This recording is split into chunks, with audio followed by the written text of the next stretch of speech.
Bueno, que la paz del Señor siempre nos acompañe en cada momento. Y yo tengo gozo en el corazón de que se me dé esta oportunidad de compartir hoy esta palabra, porque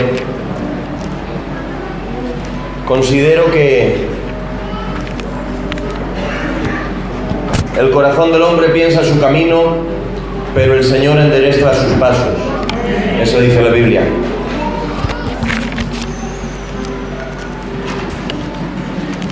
Y yo tengo un sentir de la palabra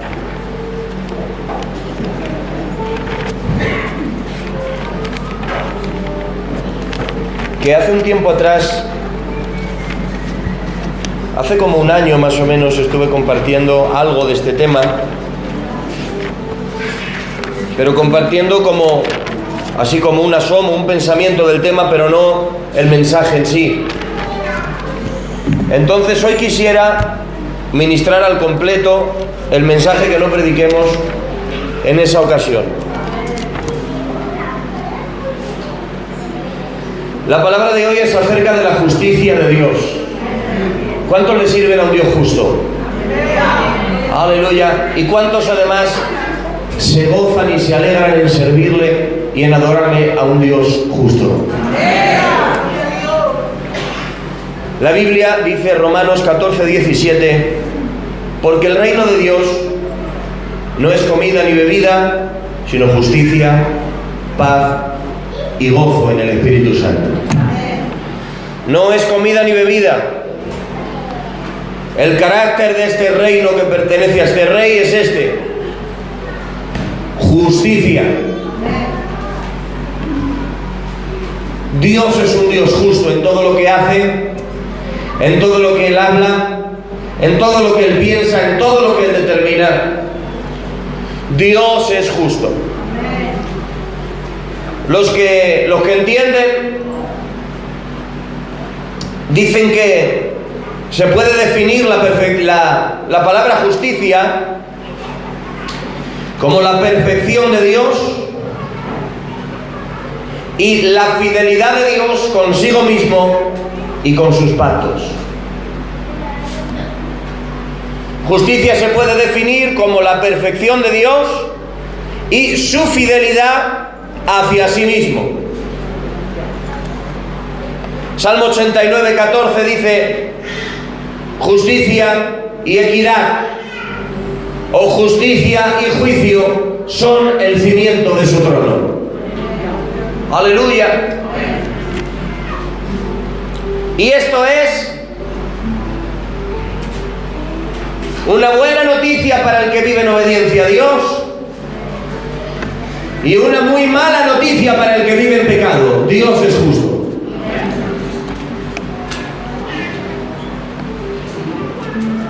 La justicia de Dios puede ser nuestro mayor pánico o nuestro mayor descanso, según sea la vida que estamos viviendo.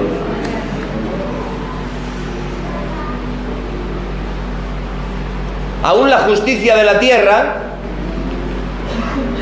dice el apóstol Pablo, que es servidora de Dios para castigar al que hace lo malo.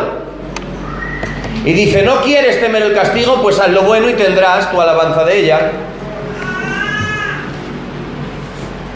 El consuelo y el descanso de un buen ciudadano en una mala situación es que venga la policía. El consuelo y el descanso del que hace las cosas bien es que intervenga la ley. El mayor pánico del criminal y del delincuente es que aparezca la policía y es que aparezcan los jueces. Porque se trata de lo mismo, pero según sea nuestra forma de caminar, nuestro peor peligro y amenaza o nuestro mayor descanso será la justicia de Dios. Ahora bien, le pese a los pecadores, Dios es justo. Le pese a este mundo corrompido, Dios es justo. Le pese y le duele a los demonios, Dios es un Dios justo para siempre. Su justicia es la responsable de que cada uno ocupe su lugar, de que cada uno reciba lo que merece No entiende de intereses, raza ni posición.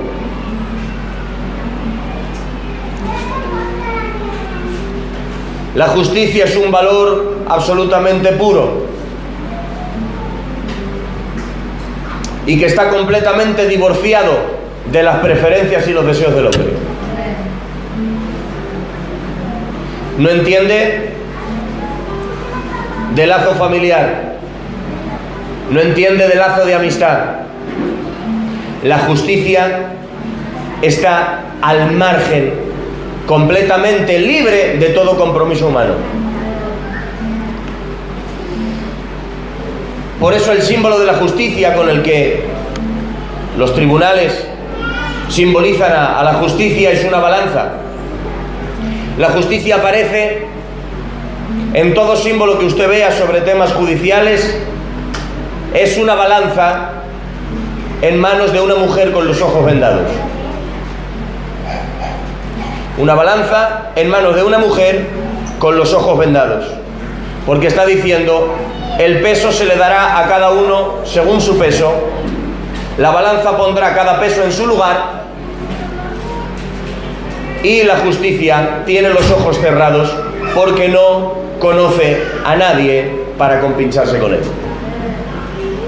Ese es el mensaje que se quiere traer en esta imagen de la justicia como una mujer que sostiene una balanza con sus ojos cerrados.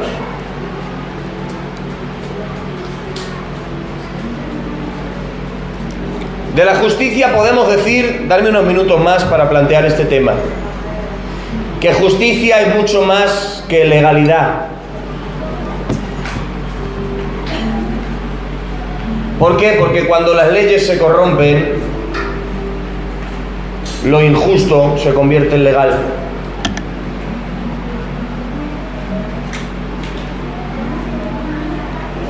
Por eso el profeta dice, ay de los que dictan leyes injustas y prescriben tiranía.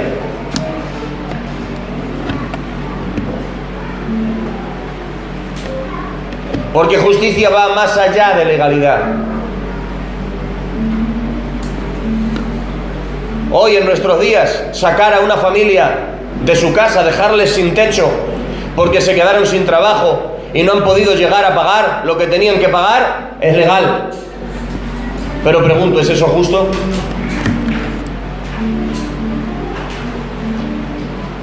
Porque de hecho los mayores crímenes que se están cometiendo hoy en nuestro país se están cometiendo por personas que tienen la capacidad de manipular de tal forma los procesos legales para que cometiendo crímenes lo hagan de una forma legal.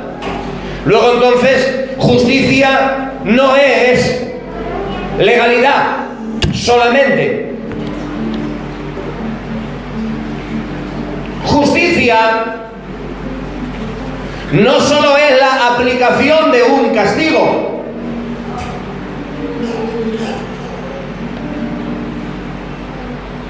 Si tenemos que hablar de justicia, estamos hablando de esa balanza en la que si le pones un diamante de 1 kilo en una parte y una piedra de 2 en la otra, la piedra no vale absolutamente nada. La retiras de tu camino porque te molesta, una piedra de 2 kilos. Pero 1 kilo de diamante puede solucionar toda tu economía, la de tus hijos y la de tus nietos. Pero la balanza, si es la piedra la que pesa más que el diamante, le concede el peso y le concede el fallo a la piedra, olvidándose del valor del diamante. Porque ante la justicia todos somos iguales. Y de la justicia de Dios nadie puede esquivarla, nadie puede eludirla. Sea piedra o sea diamante, de cualquier condición, de cualquier apellido, sean los que sean mis contactos, mis facilidades, mi posición económica, el ministerio, da igual quién sea y dónde esté, la justicia de Dios es ineludible. Y esto nos lleva a hacernos un examen. La justicia de Dios, ¿qué significa para mí? significa una fuente de temor o una fuente de descanso. Bien, vamos a la Biblia. Habiendo entendido que simboliza la justicia, te pregunto, ¿a cuántas personas justas has conocido en este planeta?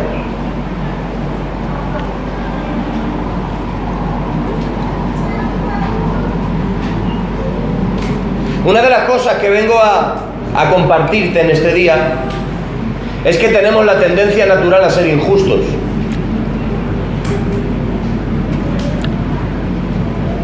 Tenemos la tendencia natural a ser injustos en lo que hablamos, en lo que hacemos, en nuestra forma de ver las cosas. Mira, de una forma quizá un poco graciosa y amena, nuestra tendencia a ser injustos y parciales se refleja en una conversación. Dos amigas se encuentran después de mucho tiempo y le pregunta una a la otra: me he enterado que se casaron los niños, el niño y la niña, ¿qué tal te va? Pues bien, los niños bien, se casó la niña y el niño. Así es. Bueno, ¿y qué tal le va a la niña? Dice: qué bendición, qué maravilla de hombre ha podido entrarnos a casa. Mira, trabaja constantemente para que no la falte de nada.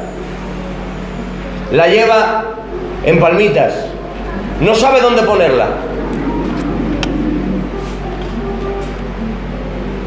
No se me pasan más de ciertos días, unos pocos días sin ver a la niña, porque constantemente viene a visitarnos y no echamos en falta de ver a la niña, por lo considerado que es. No se pasa una semana sin que venga a ver a la familia. Le ayuda en las tareas de la casa.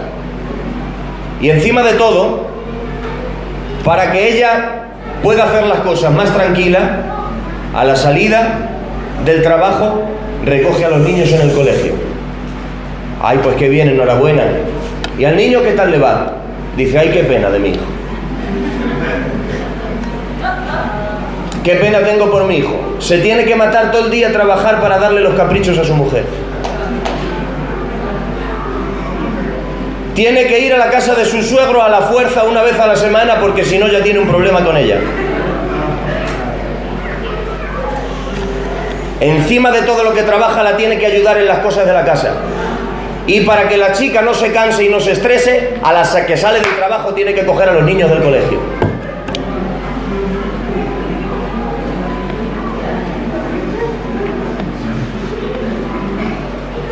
¿En qué cambiaba la historia? En nada, sencillamente tenemos la predisposición a ser personas injustas. Pero el peor delito de esto es que después de tener la predisposición natural a ser injustos, a veces nos atrevemos a cuestionar la justicia de las cosas que Dios hace. El único que tiene la justicia y el juicio como el cimiento de su trono. La justicia de Dios cuestionada. Hermanos, ¿de dónde nació la inquietud de este tema en mi vida? Miren, me fui a la palabra del Señor y encontré la historia de dos hijos de un gran hombre de Dios que se llamaba Aarón. Aarón tenía el privilegio de servir a Dios en el ministerio, y sus dos hijos también servían a Dios en el ministerio. Y me sobrecogí, se me tambaleó el corazón cuando me encontré con este pasaje. Hay un día donde los dos hijos de Aarón se presentaron en el templo, en el tabernáculo, y dice: y ofrecieron fuego extraño que Jehová no les mandó. Ese fue el delito. ¿Qué es lo que hace Dios? Dice: salió fuego de la presencia de Jehová y los quemó y murieron delante de Jehová. No pude evitar, cuando leí esto, meterme en el pasaje, y dice la Biblia que los primos de Nadab y Abiú, hijos de Aarón, Entraron al tabernáculo, recogieron los 2 cadáveres de los hijos de Aarón y los sacaron completamente calcinados. Y Aarón lo estaba viendo. No pude evitar ponerme por un momento a la puerta del tabernáculo con Aarón, viendo el panorama. Y dice la Biblia: y se acercó Moisés a su hermano Aarón y le dijo: en los que se acercan a mí seré santificado, ha dicho el Señor. ¿Saben qué significa eso? En un lenguaje de hoy, la explicación de Moisés a su hermano: Dios me ha dicho que esto lo hace para que se respete su santidad, su nombre y su dignidad. Esto es lo que me ha dicho Aarón. ¿Ustedes se imaginan la sensación del corazón de Moisés teniendo que comunicar eso a su hermano Aarón? Y Aarón teniendo que ver esa escena en sus 2 hijos. Pero ahora escucha, este texto acabó conmigo, dice: y Aarón cayó.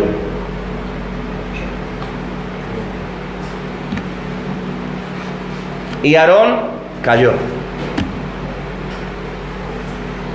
Y lo que no hizo Aarón, lo hice yo. No me quejé, no estoy hablando de que me rebelara, pero me produjo tal conflicto interno. Dije: Señor, por una ofrenda mal ofrecida, 2 hijos de Aarón, que sirve a Dios íntegramente, en edad joven. El cuestionamiento de la justicia no se trataba de que Aarón dijera: se los ha llevado Dios, ha permitido que murieran. No es que permitió que murieran, es que los mató Dios. Y somos una iglesia de 40 años, creo que se puede compartir esto con libertad. No es que permitió que murieran, los mató Dios, para revelar su justicia, su santidad y el respeto de su santo y divino nombre. Dice la Biblia que aparece un hombre que ha ido a coger leña en día de sábado. Se va Moisés a la presencia de Dios y dice: Señor, ¿qué hacemos con él? Y dice Dios: mátalo, apedrearlo.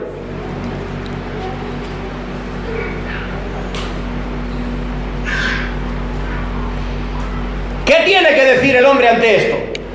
A uno por coger leña en día de reposo, a los hijos de Aarón por una ofrenda mal ofrecida, por un fuego extraño. Y aquí entramos en el profundo y terrible tema de la gravedad real del pecado y el derecho real de la justicia de Dios para juzgar al hombre cuando Él quiera y de la forma que Él quiera. Lo que comenzó como un conflicto interno, hermanos, se convirtió en una de las mayores bendiciones que he experimentado, conociendo el carácter de Dios y su naturaleza santa, divina, justa y maravillosa. Porque cuando Dios hace esto, y lo hace muy pocas veces, muy excepcionalmente, es tan bueno que lo hace muy pocas veces. Dios está revelando una realidad. ¿La realidad cuál es? Pues sencillamente, si vamos a la Biblia, desde el principio de la narración bíblica, todo juicio por el pecado incluye un elemento de muerte. Inocencia, conciencia, gobierno humano, pactos y promesas, ley y gracia. Si miramos a las 5 primeras dispensaciones, la dispensación de la conciencia, ¿cómo termina? Dice Adán: el día que de él comiere, ciertamente morirás. Desde el Edén Dios señala el pecado relacionado con la muerte. Dice Ezequiel: el alma que pecare, esa morirá. Libro de Romanos 6:23. Seguro que si lo empiezo ustedes lo pueden terminar. Dice: la paga del pecado es... Una y otra vez. ¿Por qué aparece siempre el juicio relacionado con un elemento de muerte? Dispensación de la inocencia termina con un juicio. Dispensación de la conciencia termina con el diluvio, otro juicio. Dispensación del gobierno humano termina con el fuego y azufre destruyendo Sodoma, con otro juicio. Abre los pactos y promesas. Y el eslabón entre los pactos y promesas y la dispensación de la ley, ¿qué fue? Fue la esclavitud de Israel en Egipto. Y toda dispensación termina con un juicio. Y todo juicio está relacionado con un elemento de muerte. Sencillamente, ¿qué nos está enseñando Dios? Pues miren, sencillamente, que Dios es el autor de la vida. Y no es que Él decida arbitrariamente quién vive y quién muere, sino que como Dios es el autor de la vida, Dios creó la vida relacionada de una forma vital e indivisible con la santidad. La vida y la santidad no se pueden separar, como no se puede separar la vida y la sangre. De modo que Dios, como autor de la vida, hizo la arquitectura de la vida y la cimentó ¿sobre qué? Sobre sus principios. Porque una vida no creada en relación con la santidad no es un regalo. Sería lo peor que Dios nos habría podido dar, una vida en estrecha relación con el pecado. Dios, como autor de la vida, ejerce todo el derecho a dar la vida y a quitarla. ¿Por qué? Porque cada pecado cometido, aquí está el asunto, cada pecado cometido es un atentado contra el autor de la vida. Cada pecado que se comete es un insulto al autor de la vida. Cada pecado que se comete es un atentado frontal a la santidad y al carácter de Dios.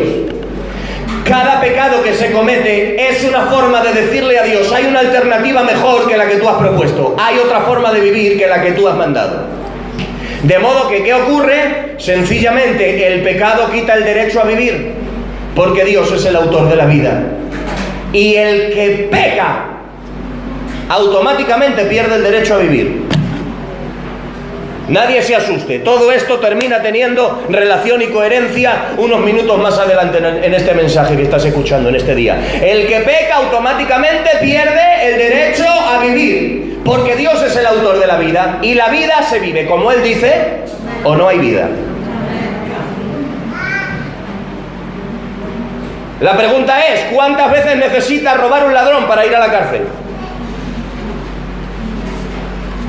¿Cuántas veces necesita matar un asesino para ser condenado por homicidio?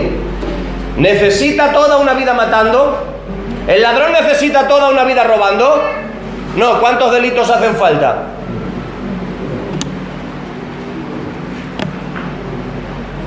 Porque aunque no sean muchos, aunque no sea una práctica, el simple hecho de un ladrón es un atentado contra la justicia y contra los derechos de la sociedad. Y tiene que ser retribuido.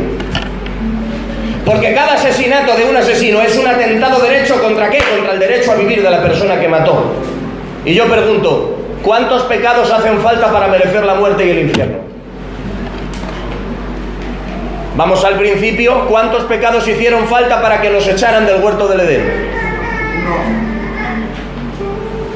No necesitaron coger una cesta, llenarla de frutos prohibidos, hincharse a frutos prohibidos. Con una sola vez de comer el fruto prohibido, el hombre perdió el derecho a la vida, porque Dios le había dicho: no comas. El hombre perdió el derecho al Edén. El hombre perdió el derecho a relacionarse con Dios, porque Dios es el autor de la vida, y la vida se vive como Él dice. Y fuera de sus principios no hay vida, fuera de su santidad no hay vida. Por eso, ¿qué ocurre? Que Dios tiene el derecho de juzgar cuando Él quiera, de la forma que Él quiera, y no está obligado a tolerar que se le ofenda. Esto es lo que a veces al hombre le cuesta entender. Dios en su santo y divino trono no está obligado a soportar que se le blasfeme, que se insulte su carácter santo y que se vaya en contra de su palabra. Dios no está obligado a tener misericordia. Él dice: tendré misericordia de quien tenga misericordia y me compadeceré del que me compadezca. Porque el amor y la salvación de Dios no es un derecho, es un regalo. Pero el hombre somos tan impertinentes que nos acostumbramos tanto a los regalos que los consideramos derechos. Pero Dios, si vamos a la Biblia y al registro de sus juicios santos, Dios no está obligado a tolerar el pecado ni uno, ni medio, ni muchos. Dios no está obligado a dejar vivir a ningún pecador. Dios no está obligado a permitir que se le ofenda y aguantarlo. No lo aguanta por obligación. Génesis 3, el día que comieres morirás. Ezequiel 18:20, el alma que pecare morirá. Romanos 6:23, porque la paga del pecado es muerte. ¿Y cuándo? Pues Él lo puede hacer sencillamente, instantáneamente. Dios tiene el derecho de traer el juicio de la muerte sobre cada persona que peque, por una vez que peque. ¿Pero qué ocurre? Lo ha hecho muy pocas veces. Lo ha hecho tan pocas veces que no nos acostumbramos a los justos juicios de Dios. Estamos tan acostumbrados a que sea misericordioso que cuando actúa con justicia le decimos: eres injusto. Ahí está el problema. Estamos tan acostumbrados a las extensiones de su misericordia que ya no sabemos asimilar su justicia. Y hemos creído que es un derecho y no un regalo. Dios puede actuar con sola justicia o con misericordia justa, pero nunca actuará con injusticia. El problema está en el hombre, que se acostumbra tanto a la misericordia que confunde la justicia con injusticia. ¿Dónde está la prueba? Pues sencillamente que manda la muerte a los hijos de Aarón por haberle ofendido y decimos: ¿por qué lo mata? Por una mala ofrenda. Y al que fue a por leña en el día de reposo, creo que es un castigo demasiado severo por ir a por leña, por traspasar su palabra el día de reposo. Y encontramos a Uza tocando el arca y cayendo muerte al instante y decimos: por tocar el arca sin permiso, una muerte al instante. Claro, no es que no sea justo, precisamente es que lo ha hecho tan pocas veces que hemos perdido la capacidad de honrar a Dios por sus justos juicios. Pero ¿qué ocurre? Dios tiene derecho de dar la vida y quitarla cuando Él quiera. Dios tiene el derecho a juzgar de la forma que Él determina. Él es el dueño de la vida, Él es el que la administra y Él es el que la gestiona. Y cuando el hombre le dice: ¿por qué la muerte? ¿Por qué la muerte? ¿Por qué la muerte? La respuesta es: ningún hombre es realmente inocente ante los ojos de Dios si el sumo sacerdote Jesucristo no se pone en medio. Si Jesucristo no está en el medio, todos los hombres somos culpables y todo hombre merece la muerte. Dios puede juzgarlo cuando Él quiera. Dios tiene derecho a quitar la vida cuando Él quiera. Dios tiene derecho a gestionar la vida de este planeta como Él quiere, claro. Pero el hombre dice: no es justo. No, perdóname. Lo justo es que muriéramos instantáneamente por cada vez que pecamos. Pero es que Dios es tan bueno que compagina su juicio con su misericordia. Y aunque le dice a Adán: el día que comieres morirás, no anula su justicia. Él permite la muerte desde que el hombre peca, pero es tan bueno que lo primero que permite es que la muerte sea progresiva en vez de instantánea, para que el hombre tenga tiempo de arrepentirse. La mortalidad de este cuerpo es un juicio de Dios que se derramó en el Edén, pero Dios es tan bueno que permitió. Su primer acto de bondad, ¿saben cuál fue? Dejar vivir a Adán y a Eva después de comer del huerto, después de comer del árbol prohibido, desobedeciéndole. Ese fue el primer acto de misericordia y de bondad de Dios: dejar vivir a Adán después de haber pecado y permitir que la muerte fuese progresiva. ¿Y qué es el progreso de la muerte? El envejecimiento prematuro. Es una oportunidad de Dios para arrepentirse. Es una oportunidad de Dios para que el hombre cambie. Es una oportunidad de Dios para que te acuerdes de tu Creador en los días de tu juventud. Antes que vengan días en los cuales digas: no tengo en ellos contentamiento. Antes que se oscurezca el sol, la luna y las estrellas, acuérdate de tu Creador. ¿Por qué? Porque la muerte progresiva que viene avisando poco a poco es la oportunidad de que Dios podía haber derramado el juicio de golpe, pero no lo ha hecho. Ha permitido que el juicio sea poco a poco para que tengas tiempo de arrepentirte y decirle: perdóname, Señor, quiero cambiar.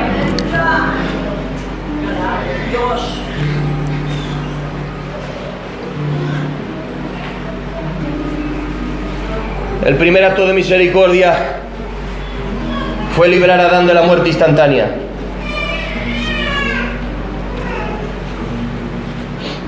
Vestirlo de pieles de animales inocentes que murieron en su lugar.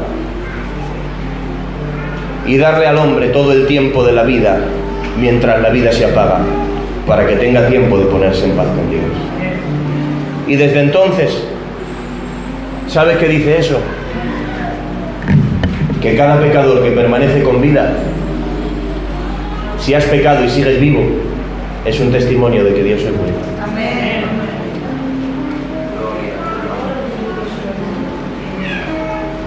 Porque si entendemos que Dios es absolutamente justo, ¿cuántos lo creen? Amén. Si entendemos que la paga del pecado es muerte, porque Dios es el autor de la vida. Amén. Y si entendemos que Dios tiene derecho a administrar sus juicios en el tiempo que Él quiera. Amén. Tenemos que entender algo. Es que de toda la humanidad no ha habido ningún hombre ni mujer que viva porque se lo merece.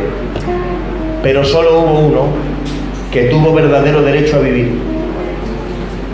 Solo ha habido uno que tiene todo el derecho a vivir, que estuvo 33 años en esta tierra y tenía pleno derecho a vivir, porque la justicia de Dios lo preservaba con vida, porque no conoció pecado.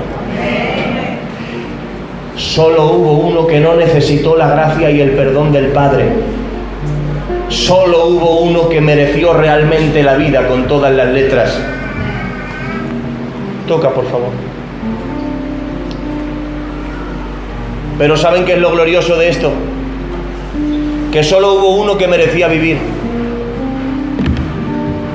Y toda dispensación terminó con un juicio. El Edén terminó con el destierro. La conciencia terminó con el diluvio. El gobierno humano con la destrucción de Sodoma. Los pactos y promesas con la esclavitud en Egipto. La ley también terminó con un juicio. Ahora tenemos que preguntarle a Dios y a la Biblia: ¿a cuántos les llama la atención este tema de la justicia de Dios? Amén. ¿Y aman su justicia? Amén. Levanten su mano y digan para él: amén. Amén. Le preguntamos a la Biblia: si toda dispensación terminó con un juicio, ¿qué hacemos con la quinta dispensación? ¿Dónde estuvo el juicio? Si en la dispensación de la ley se amontonó más pecado que nunca. Déjame que esto te lo explique así tranquilamente, sin levantar la voz, para que pueda ser claro y nítido. Pablo dice que la ley se introdujo para que el pecado abundase. Y por medio de la ley viene el conocimiento del pecado. Luego entonces, después de la ley, el hombre fue más responsable que nunca por sus pecados. Cuando viene el mandamiento, el conocimiento, entonces eres completamente responsable de lo que haces. ¿Cuántos están de acuerdo? Digan amén. Pero entonces, si vino la luz de Dios en forma de 613 mandamientos en la ley, también vino la luz de Dios haciéndonos 613 veces más responsables de nuestros actos, y el pecado comenzó a concentrarse mucho más que nunca. Porque por un lado teníamos a un pueblo gentil que no tenía ley y por eso pecaba.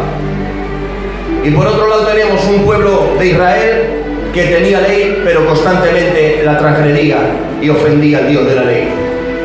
La ley tiene que terminar con un juicio. ¿Con qué juicio termina? Bueno, pues sencillamente, en el juicio del diluvio, lo que Dios hizo fue coger al justo, al que halló gracia delante de él. Le dijo: Noé, te voy a librar a ti y a tu familia del diluvio. Guardarlo, meterlo en el arca y hacer caer el diluvio sobre los desobedientes. En el juicio de Sodoma y Gomorra, lo que hizo Dios, que fue preservar al justo Lot, sacarlo y matar a los desobedientes y pecadores de Sodoma. El juicio de la ley, ¿cómo finaliza? Pues Dios hace completamente lo contrario. Dios el Padre toma al único justo, al único que realmente merecía vivir, y fue el único que se atrevió a morir. Los hombres morimos porque no tenemos elección, porque la muerte no nos deja elegir. Jesús murió porque quiso morir. ¿Y por qué? Siendo el único que se merecía vivir, si la muerte no tenía derecho a tocarle, todavía estaría caminando por la tierra y la vejez ni siquiera le tocaría. Pero el único que merece vivir ha determinado morir. ¿Por qué? Porque como el sacerdote ponía sus manos sobre el cordero para imputarle todos los pecados de la nación, la Biblia dice: Jehová cargó en él el pecado de todos nosotros. El Padre tomó al Hijo al único justo que merecía vivir, y en vez de preservarlo a él del juicio y juzgarnos a nosotros, nos preservó a todos nosotros. Cristo puso la mano en el Getsemaní y dijo: dejadlos a ellos, a quien buscáis es a mí. El Padre nos retiró a todos, nos guardó de la muerte y le puso a él a enfrentar el diluvio de la ira de Dios. Lo que Jesús sufrió en la cruz no fue la ira de los romanos, no solo fue la ira de los judíos, no fue la ira de los hombres. Lo que Jesús estaba sufriendo en el Calvario era la ira de Dios. La ira de Dios ¿contra qué? No contra Él, sino contra tus pecados. La ira de Dios iba contra tu pecado y el mío, pero como Él lo cogió y lo puso sobre sí, entonces la ira cayó sobre Él, el único que se merecía vivir. Dijo: déjalos a ellos, y lanzó una oración que ha permanecido por la eternidad, y dijo: Padre, perdónalos.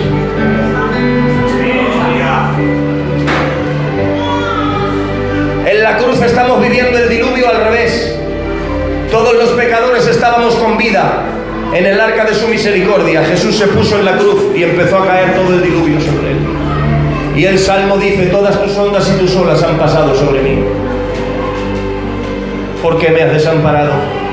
Clamo a ti de día y no me respondes, de noche y no hay para mi reposo. Yo soy gusano y no hombre, oprobio de los hombres, escarnio del pueblo. Está sufriendo toda la ira divina cargada, concentrada sobre los pecados.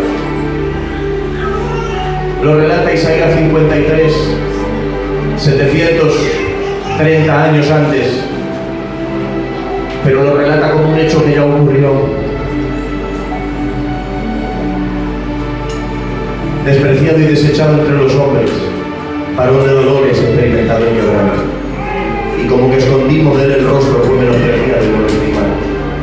Ciertamente llevó él nuestras enfermedades, sufrió nuestros dolores, y nosotros le tuvimos por azotado, por herido de Dios y abatido. Jesús no solamente era el mártir de una buena causa, no era un revolucionario que pagó su mensaje con su vida, simplemente, no. Es que Él era el único cordero inocente que podía llevar todos los pecados de la humanidad. Él era el único sacerdote limpio que podía llevar todos los pecados de la humanidad. Él era el único que podía quedarse en medio, el único que tenía el verdadero derecho a vivir. Abrazó la muerte y dijo: ahora ha llegado el momento, Padre mío, glorifícame al lado tuyo con la gloria que tuve contigo antes que el mundo fuese. El Hijo del Hombre vino a buscar y a salvar lo que se había perdido. Nos dejó a ti y a mí fuera del diluvio, y el diluvio empezó a caer sobre él, empezó a caer sobre él, pero mira, quiero compartirte algo deseando que te haga bien. En el arca de Noé encontramos una particularidad, es que el mismo arca que ahogaba a los pecadores, lo que hacía era que levantaba a Noé y a su familia y los alzaba en las mismas aguas que hundían a unos, levantaban a otros. Por algo dice que fueron salvos por agua. No solo dice fueron salvos del agua, dice fueron salvos por agua, porque el mismo juicio que ahogaba a los pecadores de la tierra levantaba a Noé, levantaba a la familia de Noé, levantaba el arca, porque detrás de cada juicio hay misericordia. Y Dios, preveyendo que venía el juicio, preparó un arca. ¿Qué ocurre? Me imagino que muchos hombres intentaron hacer barcas improvisadas el día del diluvio, intentando flotar como sea, el instinto de supervivencia. Uno se agarraba a un tronco, otro se agarraba a una tabla, otro intentaba flotar donde fuera. Pero ¿qué ocurre? Que este diluvio era la propia ira de Dios y nadie se podía librar de él. Solo había un arca capaz de resistir el diluvio. ¿Por qué? Porque Dios la había diseñado. ¡Aleluya! Ahora nos encontramos algo. Es que la ira de Dios, dice Pablo, que se revela contra toda injusticia de los hombres que detienen con injusticia la verdad. Dios no ha dejado de ser justo. ¿Cuántos están de acuerdo? Digan amén. Aleluya. Dios no tolera el pecado. ¿Cuántos dicen amén? Pero ¿qué ocurre? Muchas barcas improvisadas del diluvio se están levantando en forma de religiones. Hay muchas religiones que intentan mantener al hombre a flote y librarlo de la ira de Dios, pero ninguna puede. Se hunden como las barcas improvisadas del diluvio, porque no pueden soportar el peso de la ira de Dios. Pero de igual manera que Dios para el juicio del diluvio preparó un arca, Dios para el juicio de la cruz también preparó un arca que no se hundía. Él preparó un arca en un cuerpo de carne. Dice el salmista: sacrificio y ofrenda no quisiste, mas me preparaste cuerpo. Dios el Padre preparó un arca que resistía el diluvio en forma de un cuerpo físico, un cuerpo de carne. que podía resistir el propio diluvio de la ira de Dios. La madera del arca simboliza la humanidad de Cristo, que se expuso a las aguas del diluvio, pero no se hundió porque era Dios el que la había preparado. Esto es lo glorioso. La mayor victoria de Jesús fue superar la prueba de la ira de Dios. La mayor victoria de Jesús es que el Padre no lo trató con gracia, no lo trató con misericordia, no lo trató con un perdón, lo trató con absoluta justicia. Pero señores, pasó toda la clase de la justicia, todo el proceso de la justicia, y en vez de destruirlo, al tercer día, por su justicia, se levantó de entre los muertos, resucitó y venció a la muerte. La resurrección de Dios, de Jesús, es diferente. Lázaro resucitó por gracia. La hija de Jairo resucitó por gracia. Los muertos que resucitaron, Elías y Eliseo, resucitaron por gracia. Jesucristo resucitó porque la justicia del Padre hacía imposible que permaneciese en la tumba. Dice el apóstol Pedro: sueltos los dolores de la muerte, por cuanto era imposible que fuese retenido por ella. Para cualquier muerto lo imposible es resucitar. Para Jesús lo imposible era permanecer muerto. No fue un milagro que Jesús resucitara. El milagro sería que se quedara en la tumba. ¿Por qué? Porque la justicia perfecta del Padre demandaba que se levantara del sepulcro. Porque Cristo era como la madera del arca, que por más justicia y por más ira que caía, el cuerpo de Cristo no se hundía porque no tenía pecado. Y si el Padre era santo, el Hijo era santo. Y si el trono de Dios era santo, el sacrificio de Jesús en la tierra también era santo. El Padre lo hizo pasar por toda su justicia. Y dice la Biblia: sueltos los dolores de la muerte, fue declarado Hijo de Dios con poder por la resurrección de entre los muertos. ¡Amén!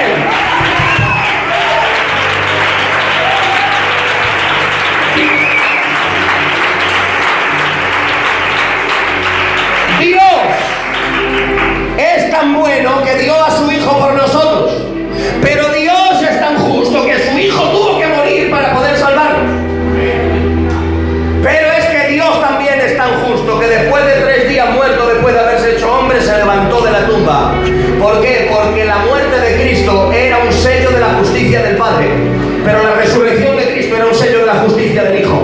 Si muere con pecado, la justicia del Padre no lo deja salir del sepulcro. Pero es que la cruz es una muestra de la justicia del Padre, pero la resurrección es una muestra de la justicia del Hijo. El Padre es santo, el Hijo es santo, el Espíritu Santo es santo, es justo para siempre.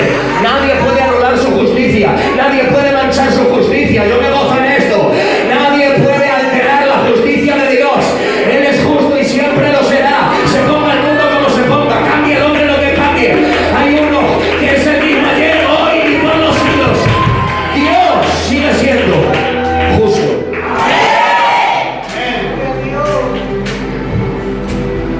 En la cruz selló la justicia del Padre, en la resurrección la justicia del Hijo. Y al que no conoció pecado, por nosotros lo hizo pecado. ¿Para qué? Para que nosotros fuésemos hechos justicia de Dios en él.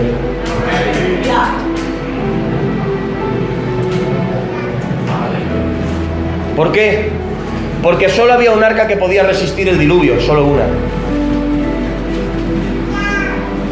Pero es que los que se metían dentro de ese arca participaban de la resistencia del diluvio. No por la resistencia de Noé al arca. No era que Noé era inmune al agua. Si Noé sale del arca se ahoga. No era que la familia de Noé era inmune al agua. Si salen al diluvio se ahogan. Pero era el arca lo que las preservaba. Se salvaron no por la resistencia de ellos, sino por la resistencia del arca.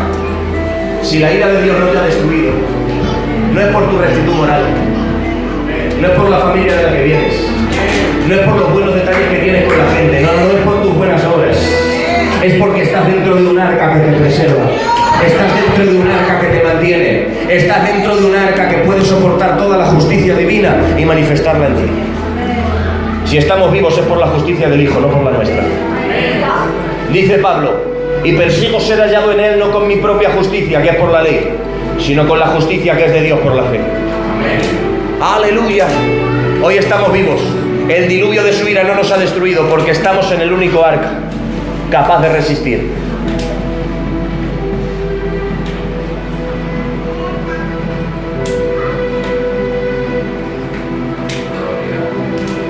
Había 3 problemas para finalizar. Había 3 problemas que el pecado planteaba. Había un problema entre Dios y el pecado.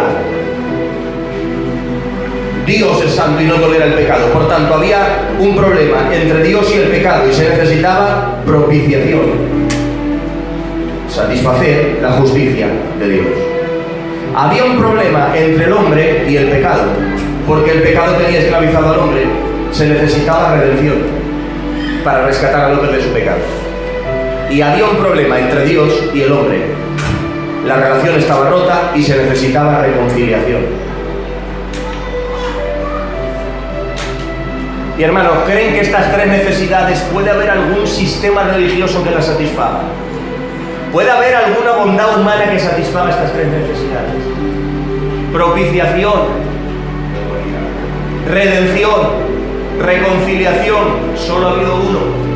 Solo ha habido un arca que resolvió esos 3 problemas. Jesucristo se puso en medio, solucionó el problema entre Dios y el pecado, porque satisfizo la justicia del Padre, trajo propiciación. Resolvió el problema entre el hombre y el pecado, porque nos dio redención y nos hizo libres del pecado, comprándonos para Él. Y resolvió el problema entre Dios y el hombre, trajo justificación y reconciliación. La relación rota se ha vuelto a restaurar, pero por la pureza de Él, por la santidad de Él, por la justicia de Él. Y ahora mira, esto no te pido que lo adornemos con un amén, con una reacción, pero sí que lo guardes en tu corazón, que lo atesores.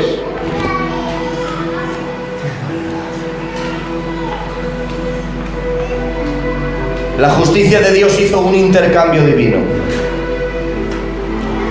En la cruz nos preservó a los pecadores y el único justo se llevó todo el diluvio. Luego entonces hizo un intercambio.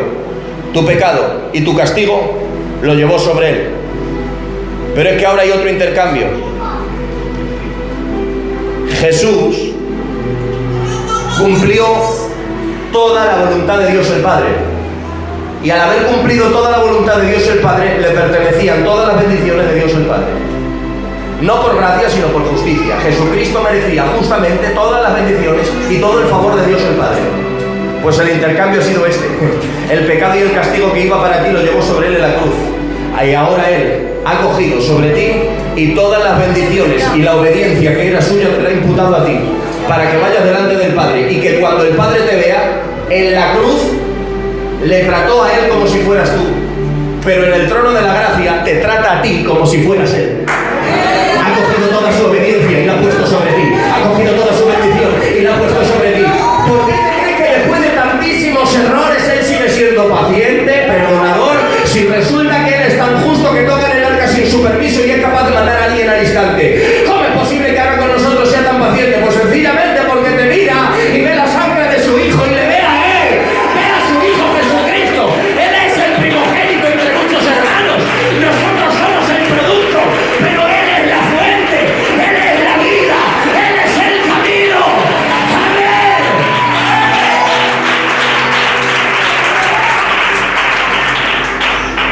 Porque el intercambio ha sido que tu castigo se lo llevó él y ahora todas las bendiciones que por derecho le pertenecían a él. Efesios 1:3 dice: ahora Dios el Padre nos ha bendecido con toda bendición espiritual en los lugares celestiales en Cristo Jesús.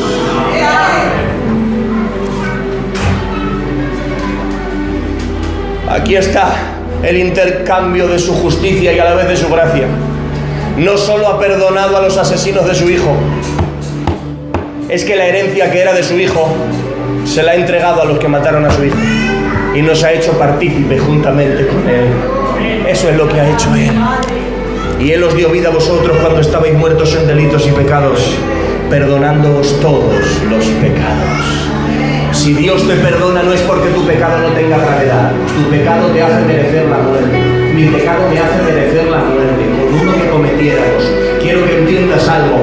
Es que si Él no hace otra cosa más terrible contigo, es porque la sangre de Jesucristo ha satisfecho la justicia del Padre. Y su justicia te ha justificado.